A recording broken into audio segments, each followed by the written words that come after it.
వెండి తెరకే ఆభరణంగా వెలుగొందుతున్న నటులు, రచయిత, దర్శకులు తనికెళ్ల భరణికి రంగసాయి జీవన సాఫల్య పురస్కారాన్ని అందజేయనున్నట్లు రంగసాయి నాటక సంఘం వ్యవస్థాపకుడు బాదంగిరి సాయి తెలిపారు.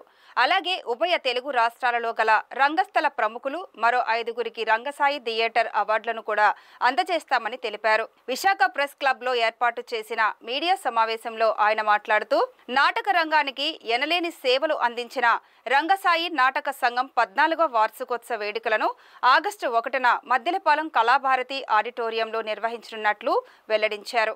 2010లో రంగసాయి నాటక సంఘం అనే ఒక సంస్థని కేవలం నాటకాలని, మిమిక్రీని ప్రోత్సహించాలని ఆగస్టు 1కి 14 సంవత్సరాల వేడుకలు చేస్తున్నామండి. గతంలో ఎన్నో నాటకాలు, ముఖ్యంగా సురభి నాటకాలు 107 ప్రదర్శనలు, అలాగే అనేక పుస్తకాలు కూడా ఈ సంస్థ ద్వారా ఆవిష్కరించడం జరిగింది. అలాగే సుమారు 300 మంది కళాకారుని తయారు చేయడం జరిగిందండి.